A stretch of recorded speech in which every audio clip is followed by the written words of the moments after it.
Hola, bienvenidos a la tercera y última parte de nuestros videos. Hoy eh, vamos entonces a continuar con nuestra discusión sobre la concepción heredada. Vamos a ver cómo las anteriores modificaciones han cambiado las cosas y cómo entonces vamos a seguir adelante. ¿Qué dice esto sobre la teoría? Entonces, vamos a hablar de la concepción heredada de las teorías científicas y en particular vamos a ver cómo es que primero terminó la concepción heredada, cómo es que podemos hablar de la concepción heredada recargada, esta nueva versión de la concepción heredada que ha pasado por cada una de estas modificaciones que hemos discutido durante los otros videos y termina en una versión diferente. Y por último, vamos a formular algunas preguntas sobre la finalidad de la concepción heredada. ¿Para qué la concepción heredada? Entonces, primero vamos a hablar de la concepción heredada recargada, de qué es esto de la concepción heredada y para qué decir este tipo de cosas. ¿Listo? Entonces, bien, teníamos nosotros una versión de la concepción heredada. Esta es la versión primera. Esto fue lo que describimos nosotros al principio. Que la idea era que teníamos una teoría, que una teoría científica se formula en una lógica matemática de primer orden con identidad, que tiene términos teóricos que se dividen en tres clases disyuntas. Por una parte vocabulario lógico, por otra parte vocabulario observacional y por otra parte vocabulario teórico. Creo que dije mal. De nuevo, vocabulario lógico, vocabulario observacional y vocabulario teórico. Además, tenemos que los términos observacionales refieren a objetos físicos y a sus características directamente observables. 4. Que el conjunto de postulados de una teoría lo llamamos T y sus únicos términos no lógicos son enteramente teóricos, solo pertenecen al vocabulario teórico. Y que tenemos además C, que el conjunto de las reglas de correspondencia para cada término de BT está formulado en este lenguaje observacional. Vimos a lo largo de estos videos cómo cada uno de estos se ve se ve desafiado por las diferentes características. No vimos en detalle cada uno de ellos, pero vimos consideraciones sobre uno. Las consideraciones sobre dos se veían como marcamos las divisiones, no está claro. Vimos que hay problemas con respecto a la definición de lo directamente observable, a la forma de entender qué es lo que significan los términos teóricos y a los postulados teóricos, perdón, y vimos los desafíos que tienen que afrontar las reglas de correspondencia. Pero con todo esto, en cada uno de los desafíos lo que veíamos era que había una posible forma de intentar resolverlo y que terminamos con esta versión de la concepción heredada. Vimos cómo para cada uno de estos puntos que describían la concepción heredada, veíamos cómo podíamos reformularlo un poco. Entonces podemos juntarlos todos y quedarnos con esta versión final, la versión recargada, por decirlo de alguna manera, de la concepción heredada. Entonces tenemos que una teoría científica se formula en una lógica matemática de primer orden con identidad que vamos a poder extender con un lenguaje de operadores modales. Señalábamos para resolver algunos de los problemas con la lógica del condicional.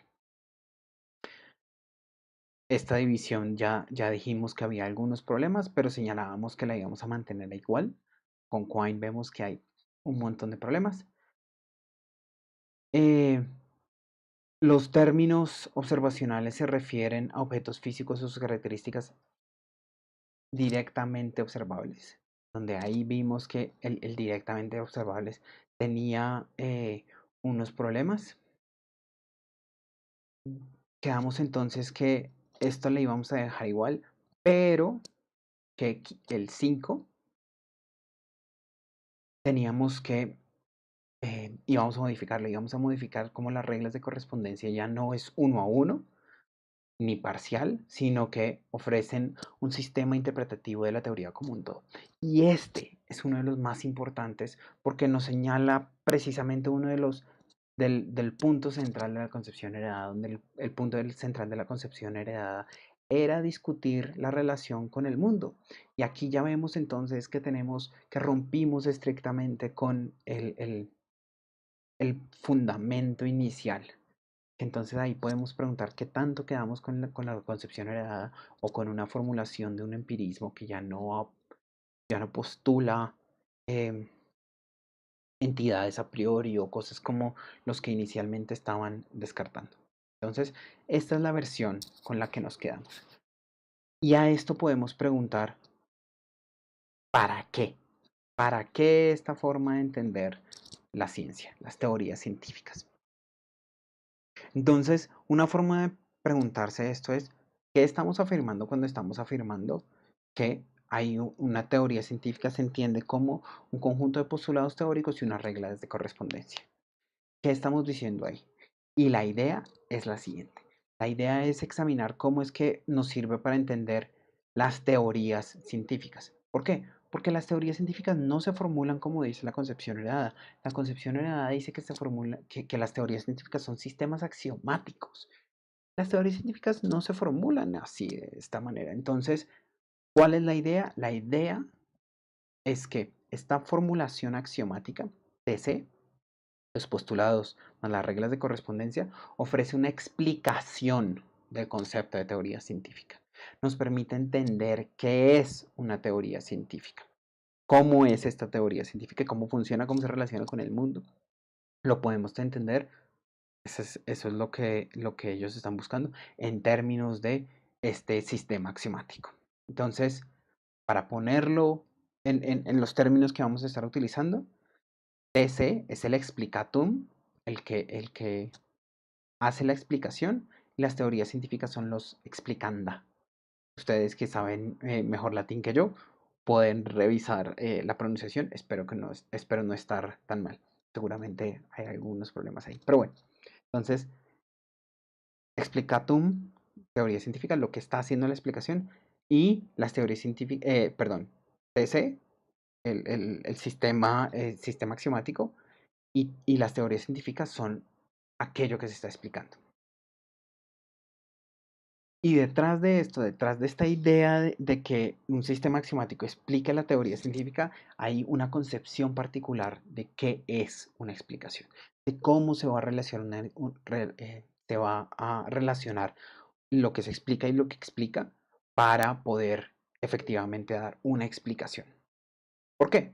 Veámoslo de la siguiente manera. Entonces, como decíamos, el explicandum es lo que se ha de explicar y el explicatum lo que ha de explicar. Y la idea es que estas dos cosas tienen la misma extensión.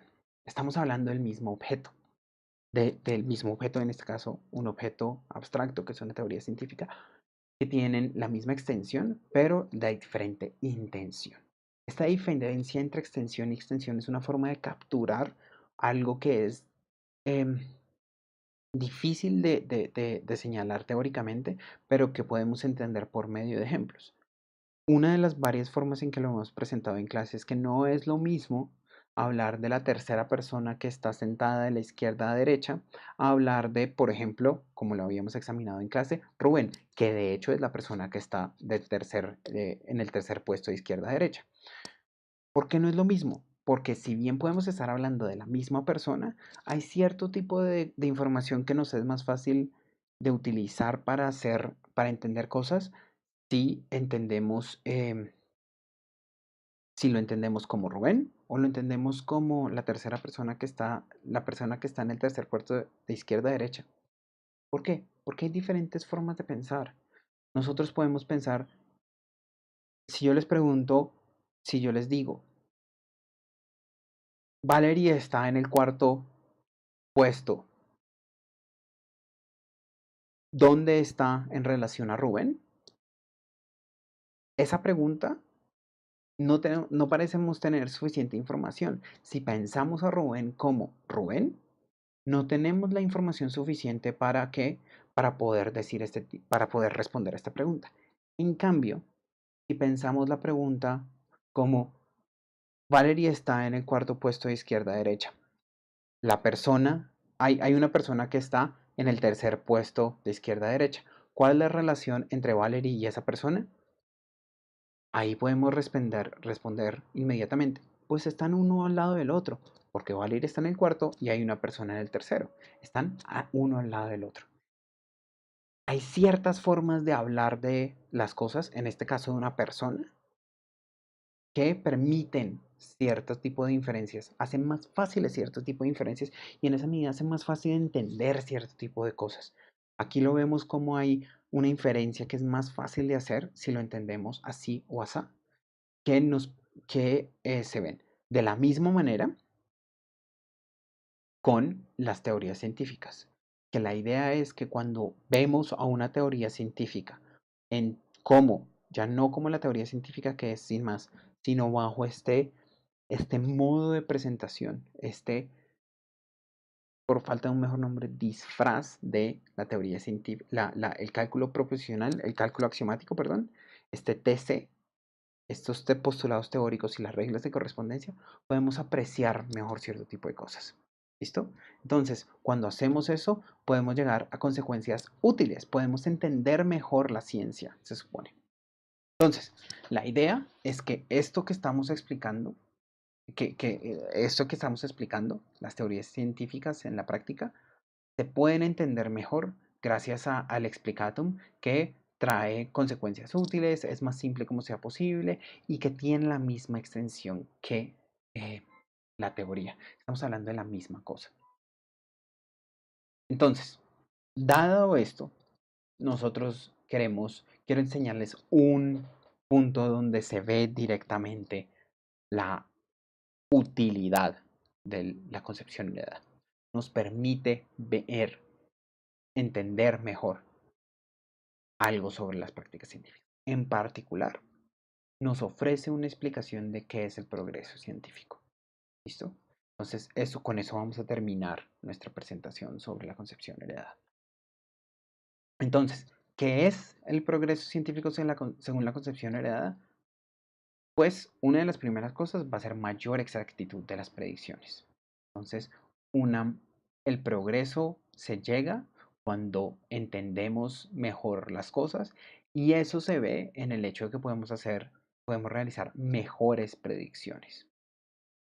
No solo vamos a ver la posibilidad de mejorar lo que ya tenemos, sino que además vamos a ampliar nuestra teoría, vamos a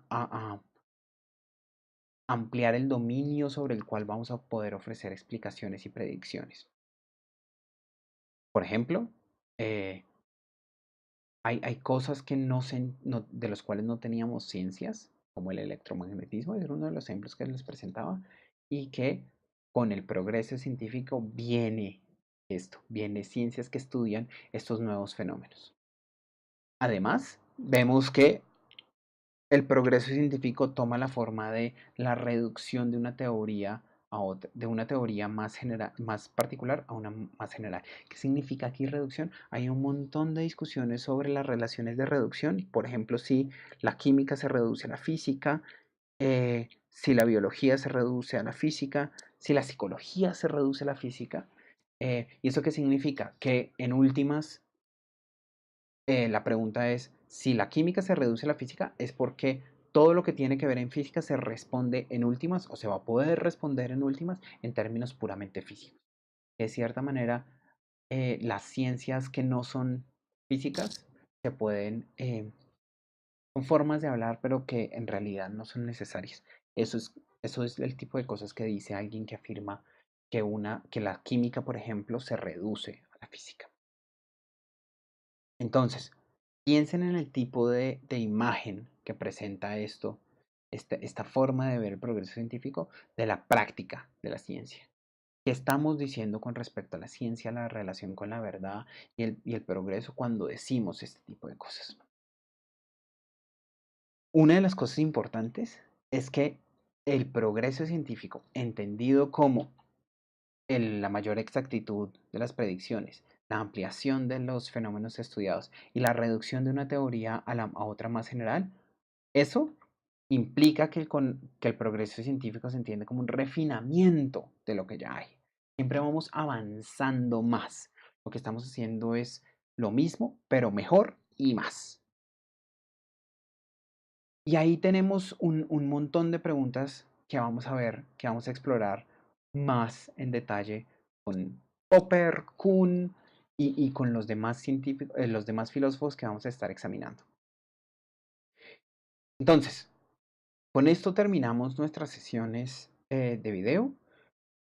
Para la próxima sesión, que es la del miércoles, preparen preguntas con base en esto y repasen todo lo demás para que podamos tener un material para formular preguntas. La idea es que en la sesión únicamente lo que hagamos sea responder preguntas particulares que ustedes tienen y ya entonces con base en eso puedan hacer el examen en mejores condiciones. ¿Listo? Entonces, no siendo más, em, espero que les haya gustado esto y nos vemos en la siguiente.